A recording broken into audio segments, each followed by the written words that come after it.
누가복음 14장 25절에서 35절의 말씀을 보도록 하겠습니다.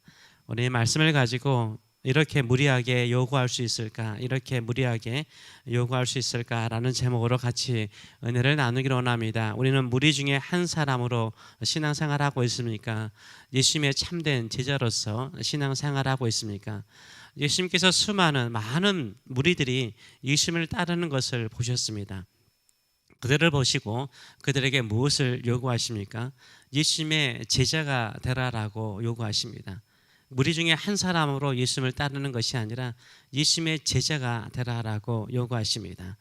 무리 중에 한 사람이 아니라 예수님의 제자가 되는 그 조건을 예수님께서 말씀하십니다. 예수님께서 말씀하신 예수님의 제자의 요건은 무엇입니까? 소위 말해서 제자도는 무엇입니까? 첫째, 예수님을 첫째 자리에 두는 것입니다. 이 세상의 그 어떤 사람보다 예수님을 가장 우선순위에 두면 예수님의 제자가 될 수 있다라고 말씀하십니다. 찬송가에서 세상의 명예라든가 영광이라든가 세상의 행복보다 예수님이 더 소중하다라고 찬양했습니다. 그런데 오늘 예수님께서 요구하신 것은 그것보다 더 큰 것을 요구하십니다. 25절에서 26절을 보게 되면 수많은 무리와 함께 갈새 예수께서 돌이키사 이르시되 물은 내게 오는 자가 자기 부모와 처자와 형제와 자매와 더욱이 자기 목숨까지 미워하지 아니하면 능히 네 제자가 되지 못하리라 라고 말하고 있어요. 누구를 미워하라고 요구하십니까? 첫째는 부모님을, 둘째로는 처자, 아내와 자식들을 말합니다. 셋째로는 형제 자매를 말하고 넷째로는 심지어 자기 목숨까지 미워하지 아니하면 미워하라는 거죠. 예수님보다 더 사랑하면 안 된다라고 말하고 있어요. 우리가 부모님이라든가 남편이나 아내에 대해서 또 형제 자매에 대해서는 정을 끊을 수 있죠. 자식에 대해서는 정을 끊기가 상당히 쉽지 않아요. 이 모든 것을 버리고 미워하고 예수님을 따를 수 있는가라고 묻고 있어요.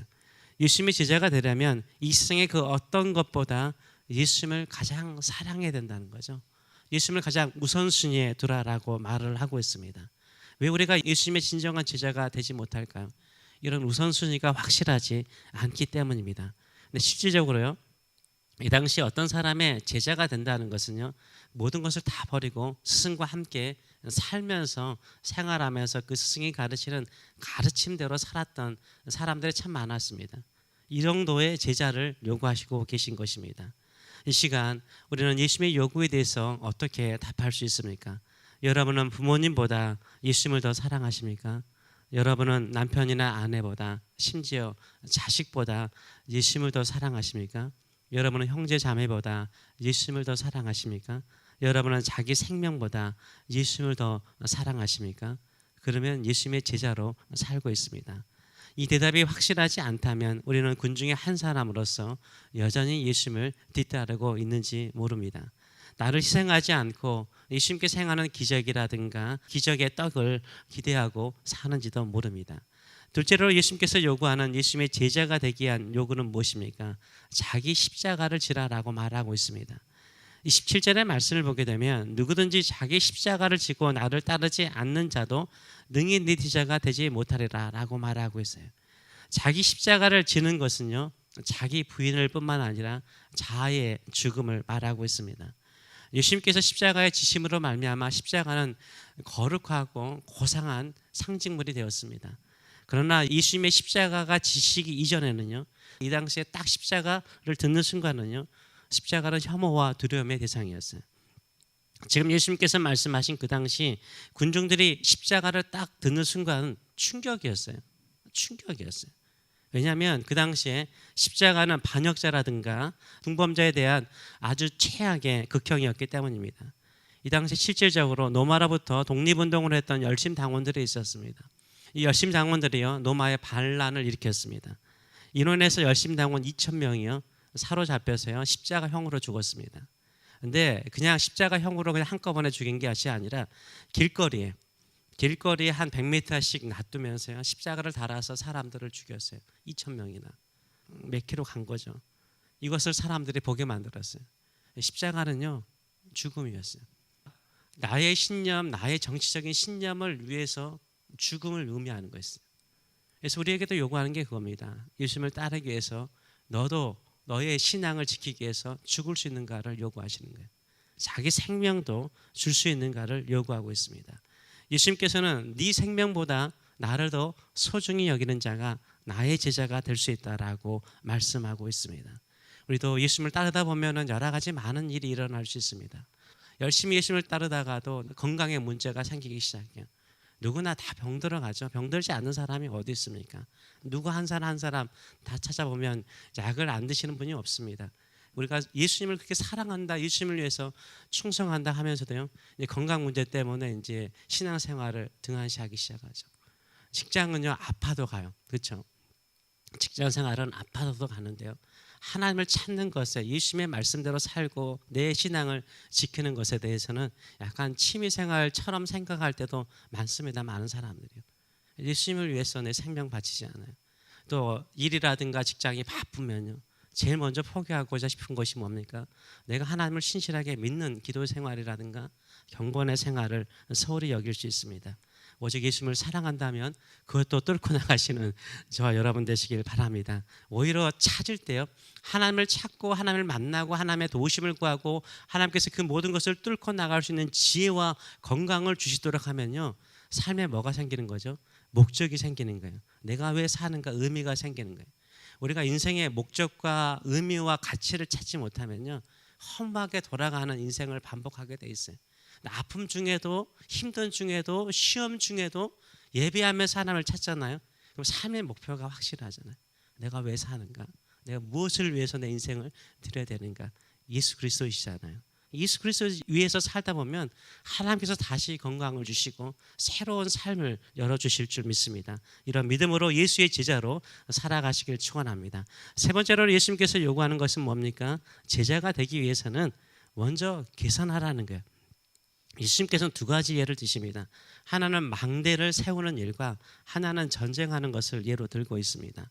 28절에서 30절 말씀을 오늘 보게 되면, 너희 중에 누가 망대를 세우고자 할진대 자기의 가진 것이 준공하기까지에 족할는지 먼저 앉아 그 비용을 계산하지 않겠느냐.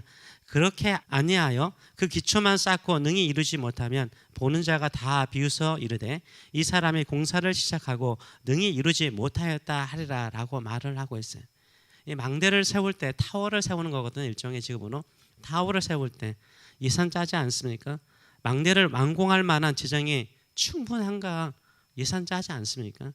이 재정이 부족하면 건축을 하다가 중도에 부도 나잖아요. 부도 나면 끝나는 거잖아요. 그래서 부도 나면 시작부터 하지 않는 게 낫죠. 부도 나서 오히려 사람들에게 비웃음을 얻을 수 있다는 거죠. 그래서 제자가 되려면 그냥 호기심에 친구 따라서 예수 따르지 말라는 거예요. 한번 예수님 한번 따라 볼까? 한번 예수님을 믿는 맛이라도 한번 맛볼까? 힘들면 그만두고 이런 생각 가지고 예수님 따르지 말래요. 따르려면 시작부터 끝까지 내가 예수님의 제자로서 예수님께서 원하시는 그 뜻을 이루는 인생을 살 때까지, 완성할 때까지 예수의 제자로 살기로 결단을 하는 거예요. 한두 번 따르는 것이 아니라 한평생 예수의 제자로서 살고자 결단하라라고 말을 하고 있어요. 우리의 삶이 하나님의 거룩한 제물로서 드리는 인생으로 살라라고 말하고 있어요. 제자의 삶은요, 한번 잠깐 드리는 삶, 중간에 그만두는 삶이 아니라는 거죠. 한평생 사는 것이요, 중단이 없는 것이라고 말하고 있어요. 완성하지 못하는 시작은 의미가 없는 거잖아요. 오히려 조롱을 받을 수 있는 거예요. 전쟁의 비유도 마찬가지입니다. 승리할 수 없다면 화해하라, 이게 의미가 아니에요. 이런 전쟁의 승패를 계산하고 행동하라는 거죠. 아무 생각 없이 예수님을 따르라는 말이 아닙니다. 예수님을 따르다가 어려운 일을 만나면 원망하거나 신앙생활을 후회하고 내가 예수님을 따르는 것에 대해서 중간에 포기하는 그런 인생이 되지 않고 한평생 내가 예수님을 따르겠다라는 생각을 가지고, 결단을 가지고 예수님을 따르라라고 말하고 있어요. 내가 예수님을 따르는 것이 내 인생에 가장 최고의 가치가 있고 목적이 있고 의미가 있는가를 생각하고 따르라라고 말하고 있습니다.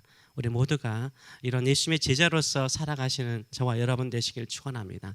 쉽지 않은 요구죠. 저도 이렇게 막 강하게 요구하지 못하는 스타일이잖아요. 내가 직접적으로 하고 싶은 말도 간접적으로 돌려서 하는 스타일인데, 사랑과 은혜가 많으신 우리 주님께서 이렇게 강하게 요구하세요. 네, 놀랐어요. 제자가 되라는 말을 하실 때 이렇게 강하게 요구하세요. 다 버려라. 재물까지 버려라. 자식까지 버려라. 그 정도 나 사랑해야 내 제자가 될 수 있다. 이런 각오를 가지고 살아야 너의 삶이 빛날 수 있다. 실질적으로 12제자들, 다른 제자들도 마찬가지죠. 다 버리고 떠났더니 세상을 변화시키는 주역들로 하나님의 나라를 이 땅에 이루는 사람들로 쓰임받지 않습니까? 그런 걸 요구하시는 거죠. 혹시 설교를 듣거나 말씀을 들을 때 정말 내 마음에 부담이 있습니까? 부담되어서 떠나가는, 망대를 짓다가 중간에 그만두는 사람들이 되지 마시고요. 끝까지 내 자신의 생명, 가장 고귀한 이 생명까지도 주께 드리며 주를 사랑하시는 저와 여러분 되시길 축원합니다. 그러면 우리의 스승이 되시고 우리의 왕이 되시고 주인이 되신 우리 주님께서 우리의 모든 것을 책임지시고 또 축복되게 하여 주실 줄 믿습니다. 이런 예수님의 제자로 살아가시는 저와 여러분 되시길 축원합니다. 기도하겠습니다. 살아계신 하나님 아버지, 이 말씀을 들으면 우리의 능력을, 우리의 실력을, 또 우리의 환경을, 또 우리의 기질을, 또 우리의 약함을 생각합니다. 그러나 우리 주님께서 요구하시는 것은 그 모든 것을 버리고 따르면 스승 되시고 왕 되시고 주인 되신 우리 주님께서 책임지시고 예수님처럼 사는 인생으로 만들어 주실 줄 믿습니다. 그러기에 오늘도 우리는 모든 것을 버립니다. 주님을 더 사랑합니다. 우리의 모든 것을 주께 드려서 중간에 포기하는 자가 아니라 끝까지 주를 따르고 주의 뜻을 이루고 주의 뜻을 이루는 통로의 삶이 될 수 있도록 축복하여 주시옵소서. 새벽을 깨우는 주의 사랑하는 믿음의 자녀들을 기억하여 주시옵소서. 여기에 아프지 않은 사람 없습니다. 어깨도 아프고 허리도 아프고 고관절도 아프고 당뇨도 있고 끊임없는 가려움증에도 고생하고, 그래도 주님 믿고 주님의 제자로 살기 위해서 새벽을 깨웁니다. 우리의 삶이 분명합니다. 주님의 나라를 위해서 삽니다. 예수님을 위해서 삽니다. 교회의 부흥을 위해서 삽니다. 사명을 위해서 삽니다. 건강 주소서, 강건함 주소서, 모든 환경을 이길 수 있고 뚫고 나갈 수 있는 능력을 주소서, 예수님께서 함께 하시고 성령께서 도우시는 인생으로 쓰임받을 수 있도록 함께하여 주시옵소서. 제자로서 살 뿐만 아니라 제자로서 능력을 가지고 세상을 이기는 자들 될 수 있도록 은혜 베풀어 주시옵소서. 감사드리며 예수님의 이름으로 기도함나이다. 아멘.